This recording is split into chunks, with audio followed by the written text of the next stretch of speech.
అయిపోయినా ఇప్పుడు first November వరకు ఏముంటారంటే సిలబస్ కంప్లీట్ చేయాలి. సిలబస్ కంప్లీట్ అయిపోయిన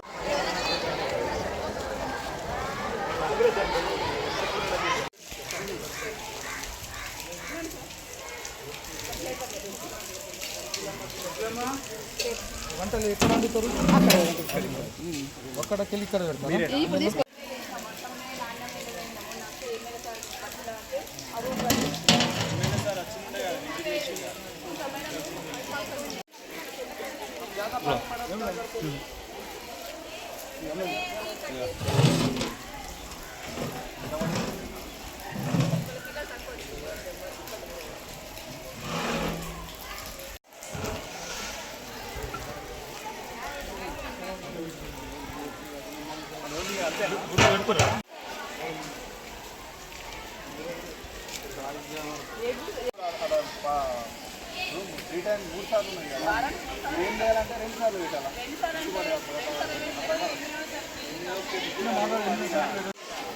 వారం గురించి చదువుతున్నాను కలుపుండి ఖర్చు బాగుంటుంది. మరి అన్నం కానీ కూర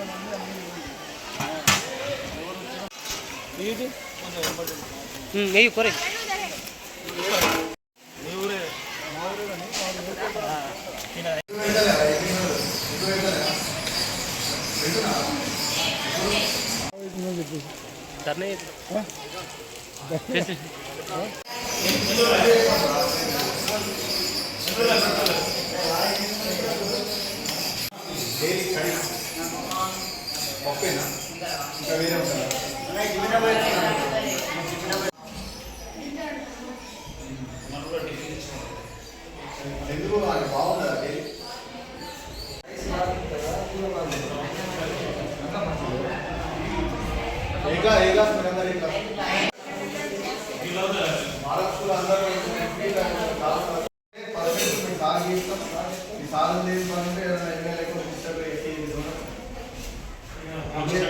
ఇప్పుడు కారు పర్ఫెక్ట్ ఉన్నప్పుడు ఎందుకు చేయాలి మనకు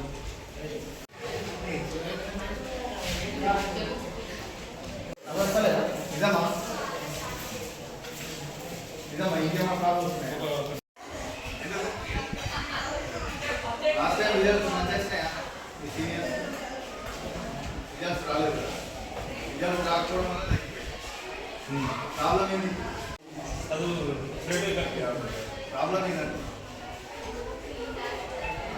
మనకు వాళ్ళు సార్లు అయితే కరెక్ట్ ఏ ప్రాబ్లం ఫెసిలిటీస్ ఉన్నాయి. ముందంటే కొంచెం రెగ్యులర్గా ఒకటే కానీ ఇట్లా బాక్స్ చేసుకుంటున్నాను అంటే ఏమైనా ప్రాబ్లమ్స్ ఉన్నాయా?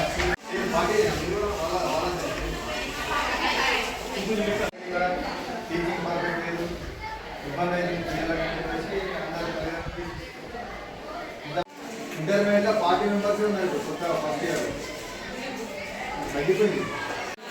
ఇక్కడ మోడల్ స్కూల్ ఫస్ట్ స్టార్ట్ చేసింది నాగే గవర్నమెంట్ స్టార్ట్ చేసింది 2011.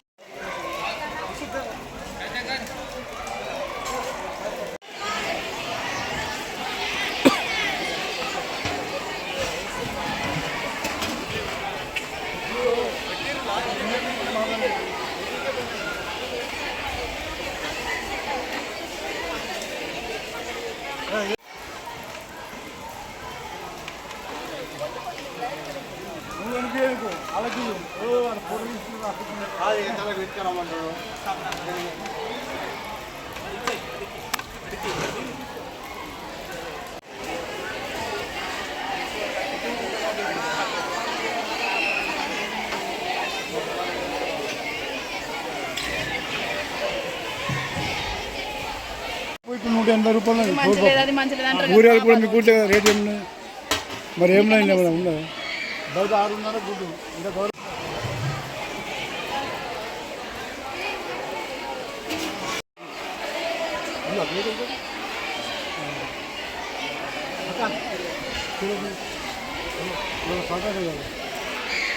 క్లాస్ టీచర్ అసిస్టెంట్ అందరు మళ్ళీ ఇప్పుడు రెండోది రాఘవేంద్ర చెప్పుకోవాలి మ్యాథ్స్ 2A కంప్లీటెడ్. ఈరోజు నందిపేట మండల కేంద్రంలోని పల్లుగుట్ట ప్రాంతంలో ఉన్నటువంటి మోడల్ స్కూల్ను నందిపేట మండల కాంగ్రెస్ నాయకులంతా సందర్శించడం జరిగింది. గతంలో ఉమ్మడి ఆంధ్రప్రదేశ్లో ఉన్నప్పుడు కాంగ్రెస్ పార్టీ ఏదైతే నిరుపేద విద్యార్థులకు మారుమూల గ్రామాల్లో ఉన్న విద్యార్థులకు ఇంగ్లీష్ మీడియం సౌకర్యం లేక చాలా ఊర్లలో విద్యార్థులు చదువుకోలేకపోతున్నారన్న సదుద్దేశంతో ఆనాడు కాంగ్రెస్ పార్టీ ప్రభుత్వం మోడల్ స్కూళ్ళు, కస్తూర్బా గాంధీ స్కూళ్లను పక్కా భవనాలతో, ఉపాధ్యాయులతో, పూర్తి సిబ్బందితో ఆనాడు 2012-13 సంవత్సరంలో ప్రారంభించడం జరిగింది. ఇక్కడ ఉన్నటువంటి నందిపేట మోడల్ స్కూల్ని ఆనాడు మంత్రిగా ఉన్నటువంటి మన సుదర్శన్ రెడ్డి సార్ గారు ఇక్కడ ప్రారంభించారు. గత కొన్ని సంవత్సరాలుగా భవనము, ఉపాధ్యాయులు, సిబ్బంది అంతా ఉండి పిల్లలు కూడా ఎంతో ఉత్తీర్ణతతో ఇక్కడ చదువుకున్నటువంటి పిల్లలు మంచి ఫలితాలు సాధించి ఉన్నతమైన పొజిషన్లో ఉన్నారని చెప్పేసి కోరుకుంటూ, ఇక్కడ ఈ యొక్క స్కూల్లోని ఇప్పటి పరిస్థితులు ఎలా ఉన్నాయి, మరి తెలంగాణలో కాంగ్రెస్ పార్టీకి అధికారంకి వచ్చిన తర్వాత సీఎం రేవంత్ రెడ్డి గారు గ్రామాల్లో ప్రతి స్కూల్లో ఎటువంటి సమస్యలున్నా స్కూల్లోకి వెళ్ళి నాయకులు ఖచ్చితంగా వెళ్ళి అక్కడ ఉన్నటువంటి సమస్యల్ని వెలికితీసి ఖచ్చితంగా సమస్యలు ఏమున్నా అని పరిష్కరించే విధంగా మనకు తోడ్పాటు చేస్తున్నటువంటి ఇక్కడ ఆర్మూర్ నియోజకవర్గ ఇన్ఛార్జ్ వినయన్న గారు వెళ్ళడం ఆదేశంతో మేము ఇక్కడికి రావడం జరిగింది. ఈ మోడల్ స్కూల్లో మేము ఇప్పుడు పిల్లలతో చర్చించి వారితో పాటు మధ్యాహ్న భోజనం చేయడం జరిగింది. పిల్లలు ఏం చెప్పారంటే ఇక్కడ తినడానికి డైనింగ్ హాల్ లేదు, ఆర్ఓఆర్ ప్లాంట్ లేదు, అదేవిధంగా నందిపేట మండల కేంద్రం నుండి ఇక్కడ వరకు రావడానికి కొద్దిగా బస్సు ఇబ్బంది అవుతుంది, ఇవి చేపిమని చెప్పారు. అదేవిధంగా నెక్స్ట్ మంత్ నుంచి స్టడీ అవర్స్ కూడా 10th క్లాస్ 9th క్లాస్ పిల్లలకు పెట్టిస్తే బాగుంటుందని చెప్పేసి వాళ్ళు కోరుకున్నారు.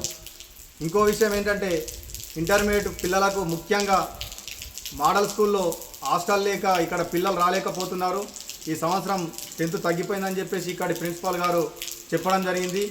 వీరు ఏవైతే సమస్యలు మాకు విన్నవించారో అవన్నీ కూడా మా యొక్క ఆర్మూర్ నియోజకవర్గ ఇన్ఛార్జు వినయన్న గారి ద్వారా త్వరలోనే ఈ సమస్యలకు పరిష్కారం చూపిస్తామని చెప్పేసి తెలియజేస్తూ, మేము ఖచ్చితంగా ఏ సమస్య ఉన్నా స్పందిస్తాం. ఎందుకంటే మాకు మన ముఖ్యమంత్రి గారు ఖచ్చితంగా విద్యార్థులకు మంచి విద్య అందించాలని చెప్పేసి పకడ్బందీతో ఉన్నాడు. రానున్న కాలంలో కూడా ఇప్పుడు మోడల్గా ఖమ్మం, మహబూబ్నగర్లో ఇంటిగ్రేటెడ్ ఇంటర్నేషనల్ స్కూల్స్ కూడా ప్రారంభిస్తున్నారు. కావున ఈ సమస్యలు నందిపేట మండల కేంద్రంలో ఏ సమస్యలున్నా మా వినయన గారు అండతోటి మేము తీర్చుకుంటామని చెప్పేసి కోరుకుంటున్నాం.